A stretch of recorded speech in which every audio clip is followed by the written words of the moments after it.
The Collins of Chard, Chapter 3. Chard, Sub-Manor. By the Middle Ages, the village was a sub-manor of Chard, based upon 3 large fields, operating in an open field system worked by the inhabitants. These fields were divided up into strips, grouped in furlongs, all fields named as well as the strips, being allocated as one of a number to each village family. The strips were a chain width, narrow and regular, suitable for oxen to plough. A chain measurement was 22 yards and a furling 10 times that. The oxen and tools were shared evenly by rigid control, and this exercised by the manorial staff.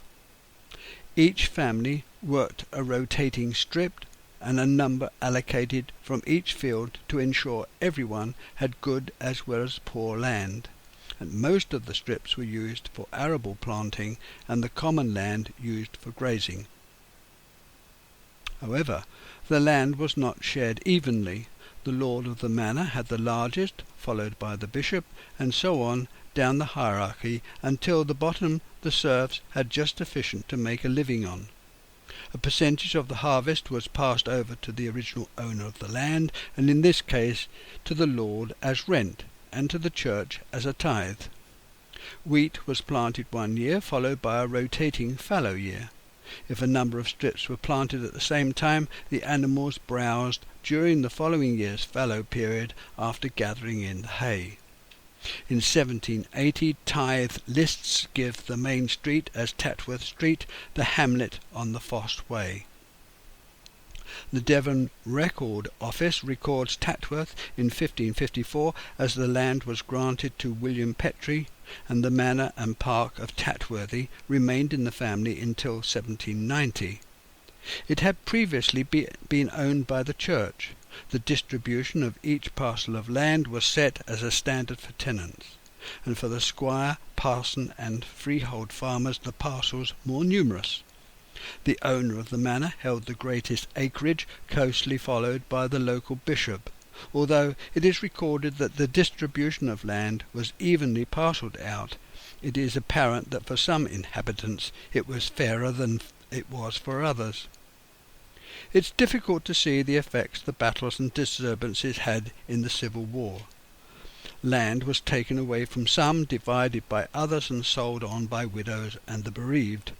What one can say is that things were never the same again, even though some of the holdings returned to their former owners. The population had been unsettled, and it took many years for the effects to be absorbed. The settlement laws of 1662 required all persons to have a settled home. Anyone moving from that parish to another could be sent back within a 40-day period, and this time scale was soon relaxed if the parish of settlement accepted the newcomer.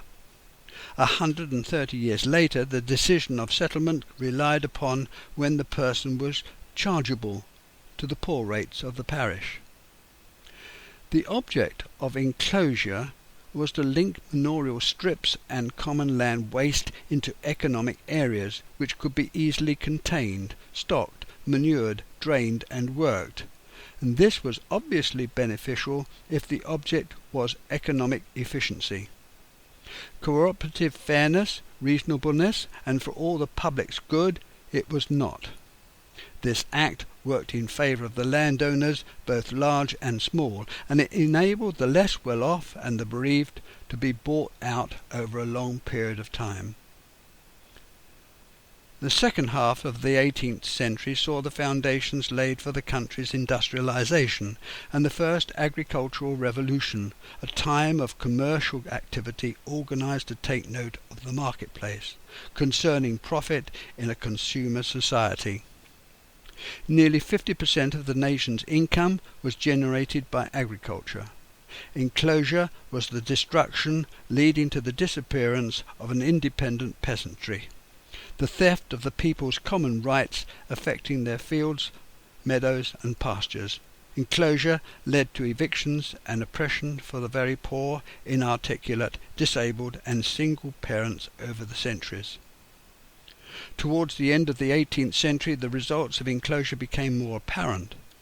The largest landowners, who employed a land agent and farm manager, were advantaged, being able to increase their employers' holdings. Similarly, the farmer who owned more than 50 acres, the far-sighted tenant farmers, also increased their farm size by purchasing land for themselves. It was the small farmers with a large family who found themselves disadvantaged. They couldn't produce enough or buy new implements to make the land profitable in bad times, as agriculture moved from subsistence to a commercial one. The most substantial house in the parish is Parrock's Lodge. Built in the Regency period, it was neo-classical style at the time of George II in 1801, and soon after it was built, John Dean moved in with his wife. 50 years later, the property was sold to Major John Churchill Langdon. The Langdons had 11 children, which not only stimulated much energy in the hamlet and local aristocracy, although none was married, but kept the family fortune well attended.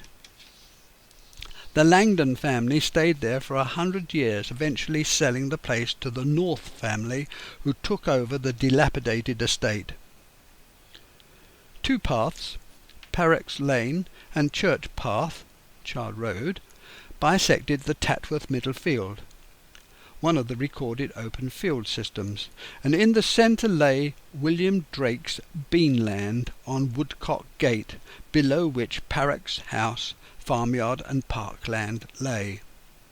The present-day lodge and associated farm buildings are sited here, and over the parkland boundary wall were limekilns and pits owned by the original owners. John Dean, when he died, his partner Benjamin Coles took over the business and the house. Limestone is dry on the surface and sends out springs at the base. Its local soil is thin. It was discovered that by spreading crushed limestone onto arable soil improves texture and fertility. Lime is used in the building trade for making mortar, lime putty, daub and lime wash, and in the leather industry for soaking animal skins to remove hair. When baked in a lime kiln, produces a caustic solid of calcium and some magnesium oxide. In the early to middle 1800s, in Tatworth, a large part of the male population worked on the land as farm workers. In times of need, these workers turned their hand to all the other parts of the industry: hedging, ditching, horsemen, shepherds, stockmen, and foresters. The list is endless. There was a class division between him and the tenant farmer or smallholder. From a social point of view, there was also a difference between the farm labourer, who lived in Tatworth, and a farmer who lived outside the parish. They were not considered part of the community. The business of farming is about working the land, which conferred a rigid social hierarchy. The people in the village knew who their gentry were and who owned the land. They lived under and worked within the employer's shadow. And up to the time of the Great Exhibition in 1851, Tatworth had been considered a hamlet. This prior to the chapel being built, about the same time as the Langdons of Parrock's Lodge arrived in the new village, to present an east and south window to the new chapel.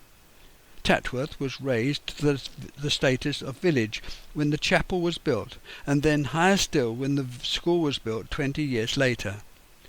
Tatworth that year covered an area of 1,552 acres and had a population of 852. And as with the rest of the country, Tatworth went through many high and low employment circles. These naturally conformed to average prosperity figures. National and civil war, plagues and common ailments, clothing fashions and availability of natural resources all contributed to population growth, economic and social well-being, and individual and group feel-good factors. The Enclosure Act had a particular effect on rural life, especially for the workers and those who lived off the land and forests. Before 1875, high farming, a term used to declare agricultural prosperity, rural immigration reached its peak. It is from that time that many hamlets and villages lost their viability, became deserted. The few who remained moved away. At the turn of the century, the school children who knew each other viewed these from other districts suspect. There was a strong kinship between Tatworth villages past and present, as my mother explained. What did they know or care how we lived and loved? The happenings on the continent also influenced to a lesser or higher degree how manufacturing flourished, particularly those towns and villages within easy reach of the coast and trade routes. However, with all those influencing factors, the two greatest disasters were the two world wars. The former, by loss of fathers and sons, and the latter, the change wrought on the countryside and landowners, the breaking up of estates. This occurred during and just after the Depression, the First World War, and later, by government legislation, death duties, each changed Tatworth radically.